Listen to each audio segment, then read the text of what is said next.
have tried to define through biblical imagery, what the beast is and things like that. We've spent, time there. I think what I want to do today as we finish, and then next week, God willing, we'll go into chapter 14, is this. We said, well, let's just read a bit, and then that'll propel me to say what I want to say. So back to verse 1. I can't seem to get off of verse 1 and 2. And the dragon stood on the sand of the seashore. Then I saw a beast coming up out of the sea, having 10 horns and 7 heads, and on his horns were 10 diadems, and on his heads were blasphemous names. And the beast which I saw was like a leopard, his feet were like that of a bear, his mouth was like that of a lion. And the dragon gave him his power and his throne and great authority. Now, we talked about the fact that according to the book of Daniel, God does describe kingdoms, the oppressive kingdoms of men, the ungodly kingdoms of men. God describes them as beast. And there's no doubt about that from the book of Daniel chapter 7. That is true here as well. However, I got to noticing this, and I had to bring it to your attention that, where were we? We were in verse 2. The beast which I saw was like a leopard, his feet like a bear, his mouth like the mouth of a lion, and the dragon gave him his power. What I begin to notice in these verses is all of a sudden the beast is now referred to as a him, H-I-M. The beast now has the word him attached to it. So he's a beast, and the dragon gave him his power and his throne and great authority. So, of course, Satan is the one that is going to raise up a great end-time, godless, blasphemous kingdom that is going to be on this earth. It appears that there is, of course, a singular individual that is the head of this political conglomeration.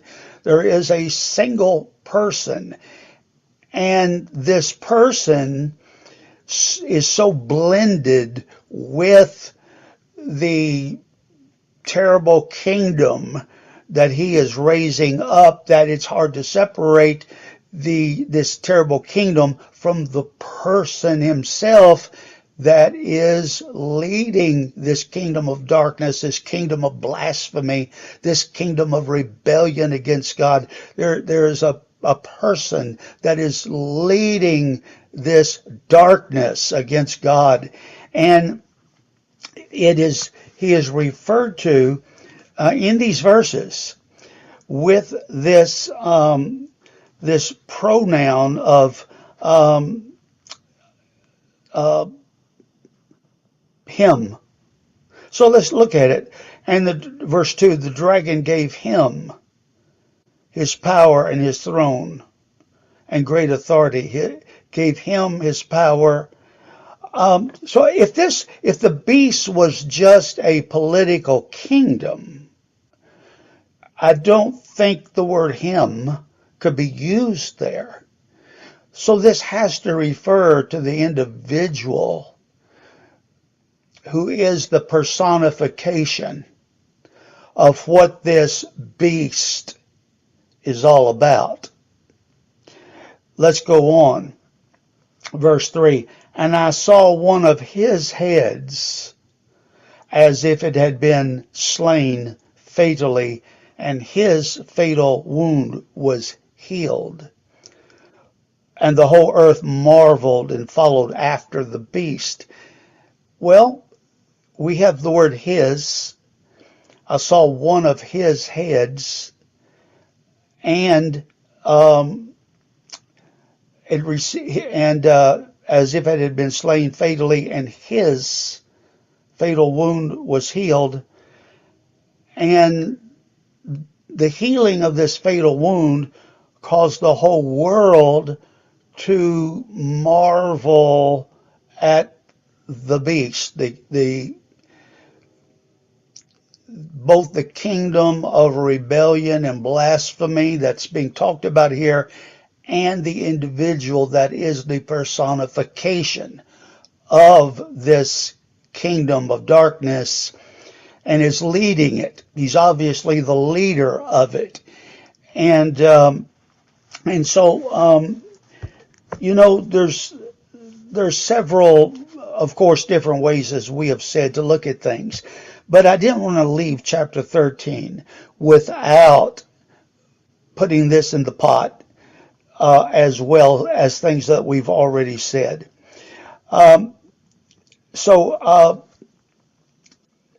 Verse 4, and they worshiped the dragon, that's Satan, because he gave his authority to the beast. And they worshiped the beast, saying, who is like the beast, and who is able to wage war with him? So there again, the beast is personified, is referred to as though it was a person. And there was given to him a mouth speaking great boasts and blasphemies, and authority to act for 42 months was given to him. Again, the word him is there twice. I want you to notice that there was given to him. Who gave him this? Who permitted this? Who allowed this? Who is the one that is in control of all things, and that permitted this personification of the beast, this beast, a mouth, to speak great boasts and blasphemies for 42 months? Well, God did. God is sovereign. God's the God of heaven and earth and the sea and all that in them is. And so Almighty God, the sovereign God, allowed this. Why? I would not know, except to say for God's purposes, end time purposes. So it was given to him. So, all right, verse 6. And he opened his mouth in blasphemies against God. Well, it would be impossible for a kingdom to open its mouth in blasphemies against God. Although a kingdom may be a blasphemous kingdom and have rebellion and blasphemy as a part of its nature and everything like that. But here it's referring to, again, the person, I think, that is the personification of this terrible kingdom. So he opened his mouth in blasphemies against God, to blaspheme his name and his tabernacle, that is, those who dwell in heaven. And it was also given to him. Again, it was given. See, even the beast can't do anything unless God permits it. He can't come on the scene and do whatever he wants. He can only do what is allowed by God. And so it was given to him to make war with the saints and to overcome them. And authority over every tribe and people, tongue and nation was given to him. it's definitely talking about a world ruler. Now, he's got a kingdom, but he's a world ruler. And he is going to uh, bring about terrible religious persecution and martyrdom. And he is going to have a worldwide influence. So this beast, this person, going to absolutely have a worldwide influence. Verse 8, and all who dwell on the earth will worship him. Everyone whose name has not been written from the foundation of the world in the book of life of the Lamb who has been slain. If anyone has an ear, let him hear. If anyone is destined for captivity, to captivity goes. If anyone kills with the sword he must be killed. Here is the perseverance and the faith of the saints. So this tells me that this political kingdom is going to arise. It's going to be horrific. It's going to be terrible. It's going to be led by a man that's just as bad as it is. And this man's going to have worldwide influence and blasphemies against God. And he's going to be a force to be reckoned with. Now, let's go to verse 11, which says, Then I saw another beast coming up out of the earth. So here is beast number 2. And you'll see that beast number 2 doesn't come up out of the sea like the first beast did in verse 1. This beast does not come out of the sea. It comes out of the earth. But it too is a beast. It's a different kind of beast. And he had 2 horns like a lamb. He wasn't a lamb, but he had 2 horns like a lamb. And he was speaking like a dragon, or like Satan, or like the devil. What is this saying to us in verse 11? It's saying this. He had the appearance of religiosity. He had the appearance of being a person of faith. That's why he looks like a lamb. He has that appearance. He has that demeanor. He probably has that tone of voice. He has all of that. If somebody saw him, they would think, well, there goes a great religious leader. But he speaks like the dragon himself. So therein are people going to be fooled, because the way he looks and what he speaks are 2 completely different things. Because he looks just as innocent as a lamb, but he talks like a devil. And so verse 11 reveals this. We call him this religious beast. The first beast is more of a political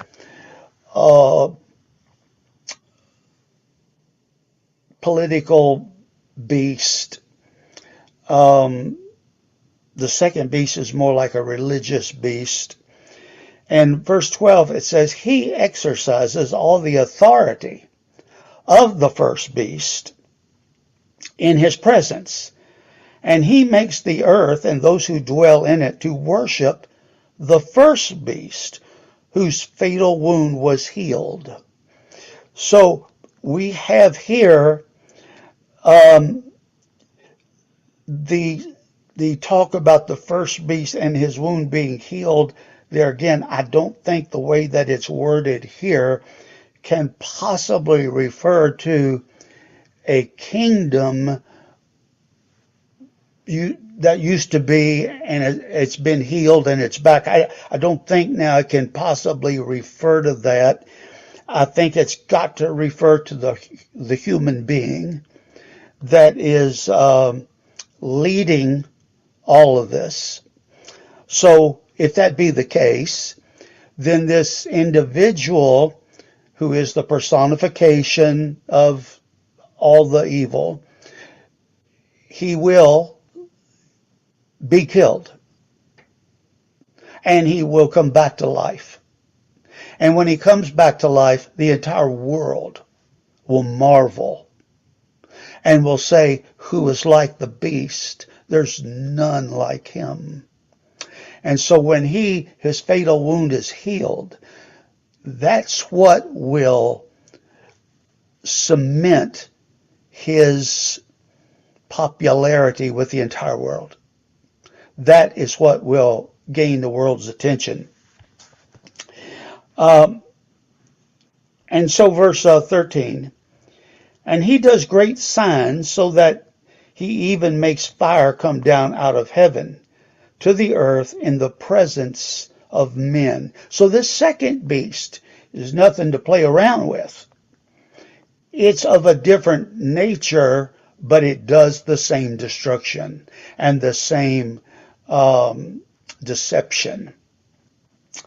So he's able to do signs and make fire come down out of heaven.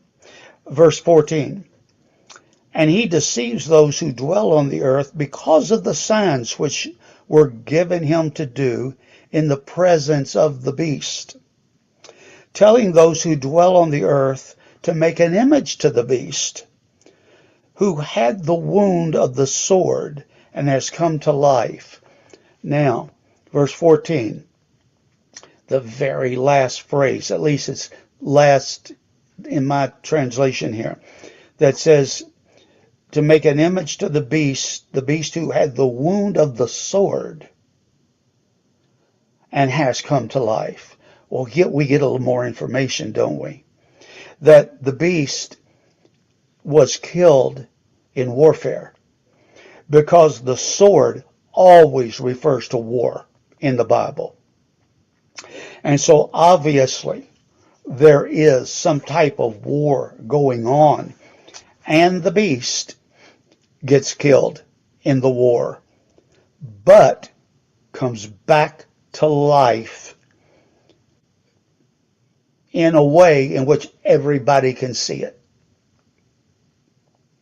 So the previous verses that we have read about his wound called it his deadly wound. His fatal wound was healed.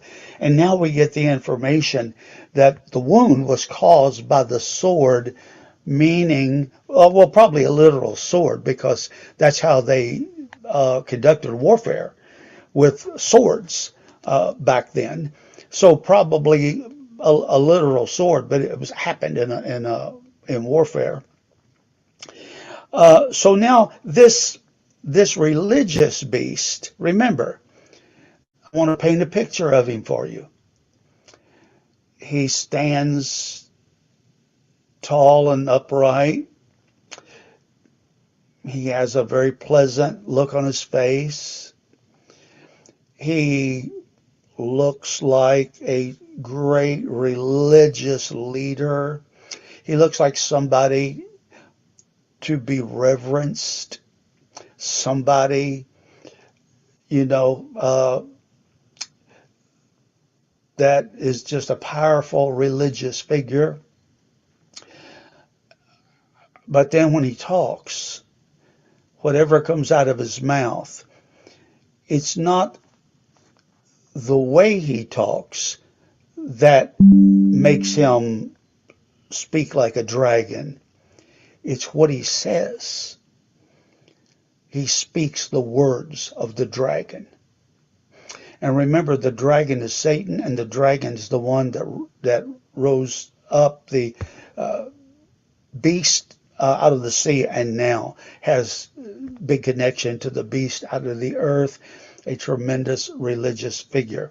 Now, I could tell you, I'll throw this out to you. You can throw it away.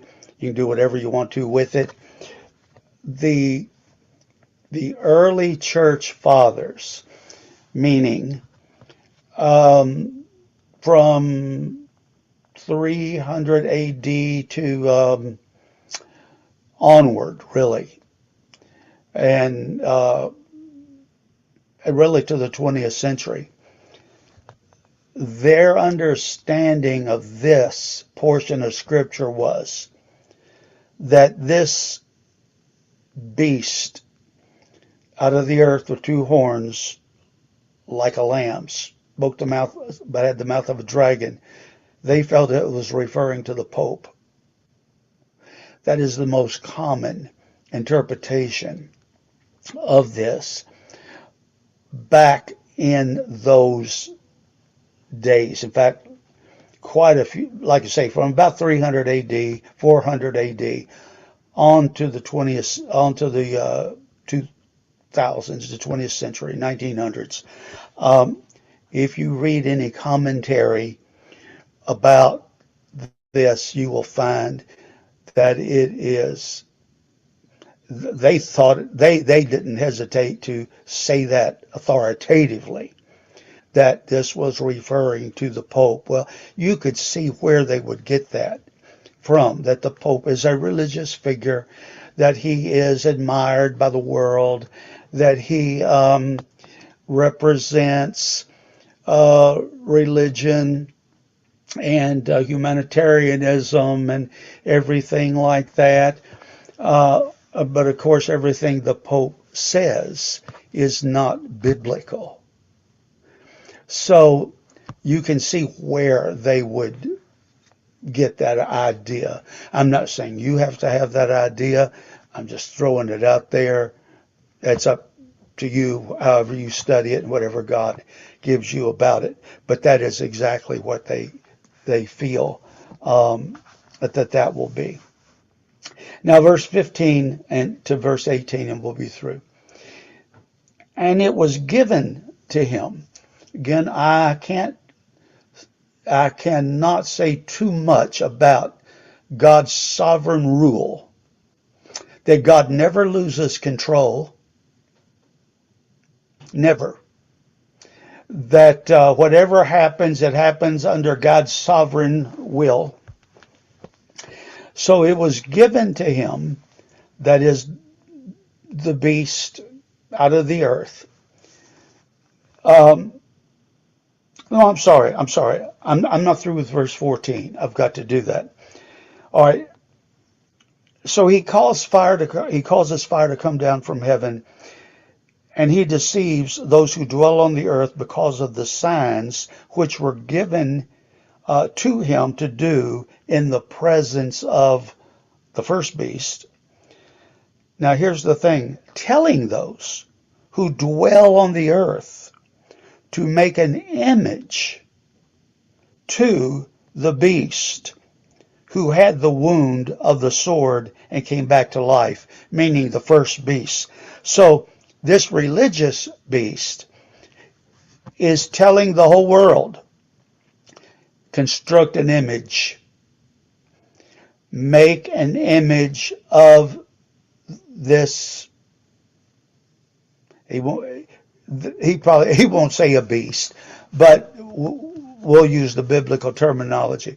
Make an image to this man who was killed and came back to life. Make an image to him, and this will be a worldwide thing, that this beast out of the earth will have worldwide influence, and he will use his influence to demand that the people of the world make an image to the first beast out of the earth. All right, verse 15.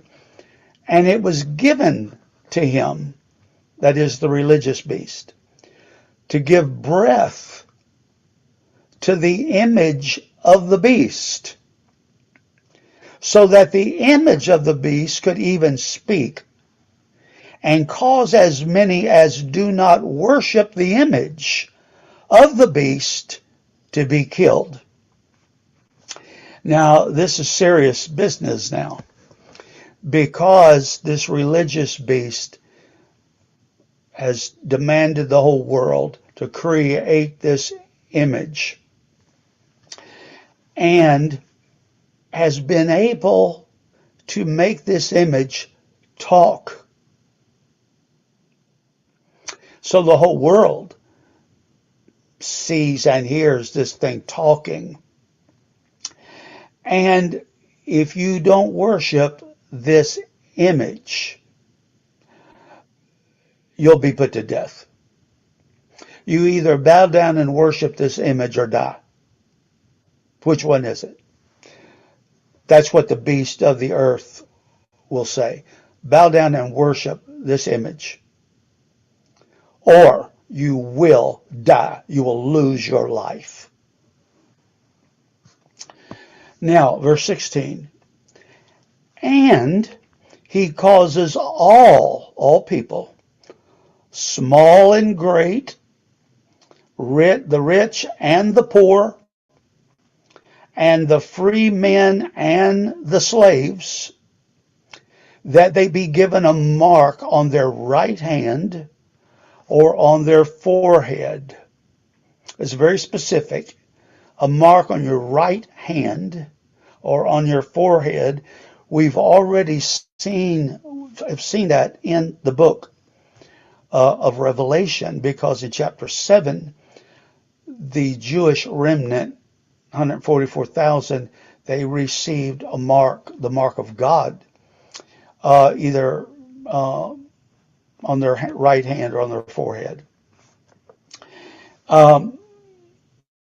So he causes all small and great, rich and poor, that they are given a mark on their right hand or on their forehead, and that no one will be able to buy or sell except the one who has the mark, either the name of the beast or the number of his name.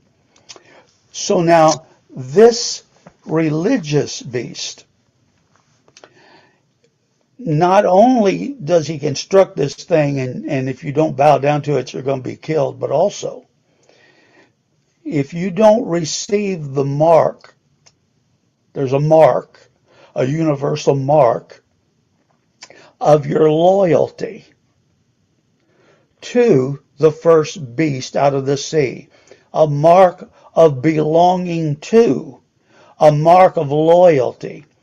And that mark will be put on your right hand or on your forehead, and you can't buy food unless you have that mark on your body.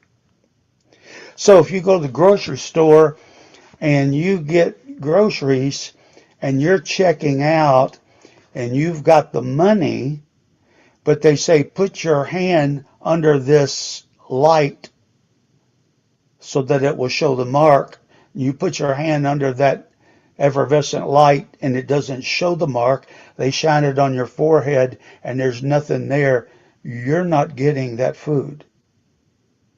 So we would not be able to buy or sell any food at all from any source at all. We would not be able to buy gasoline for automobiles, would not be able to buy automobiles, would not be able to buy clothes, would not be able to buy glasses, would not be able to buy anything. The person that doesn't receive the mark is completely shut out of being able to purchase anything that they would need. So, no one able to buy or sell except the one who has the mark.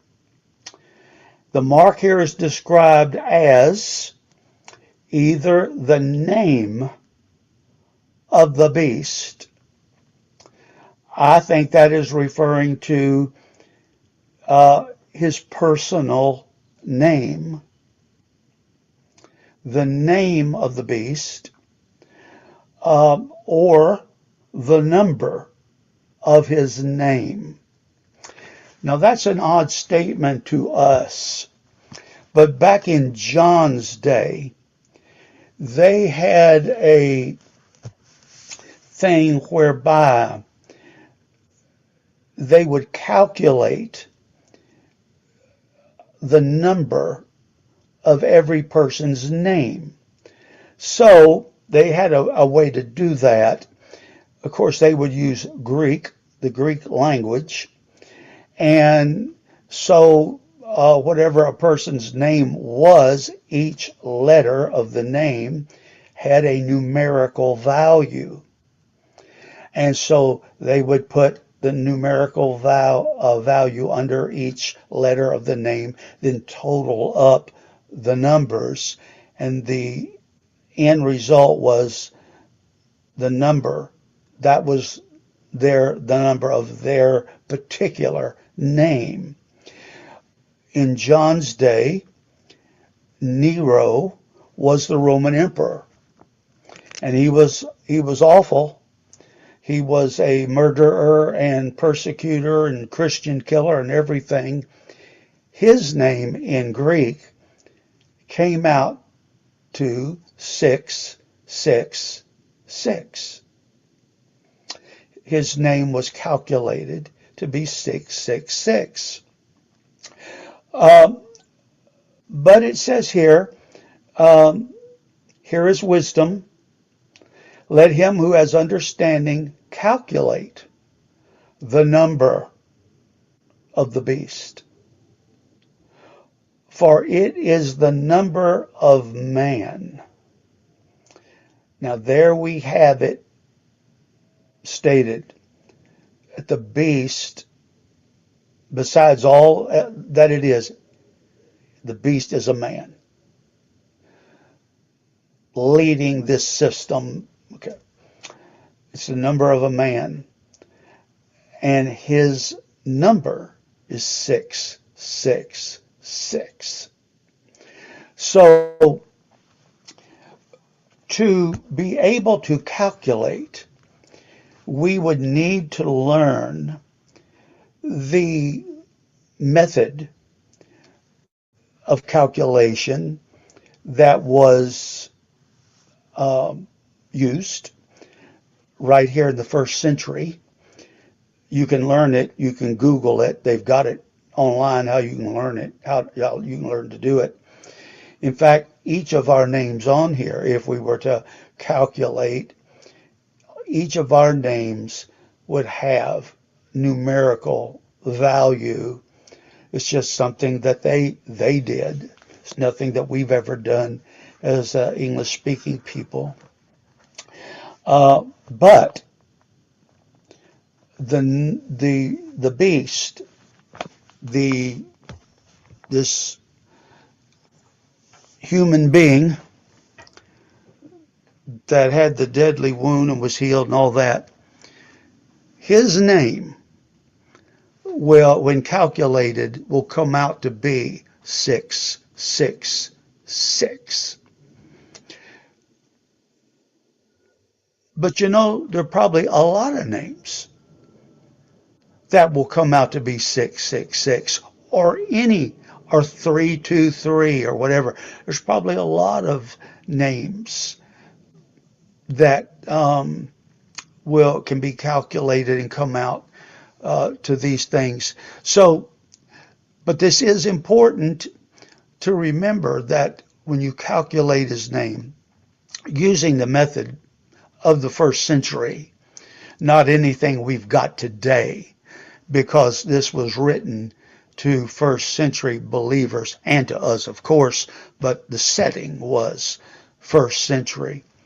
John knew what it meant to calculate the number of his name. John was familiar with that terminology and with that practice, because the early Christians had already calculated the number of Nero's name. They'd already calculated it, and it had come out to be 666.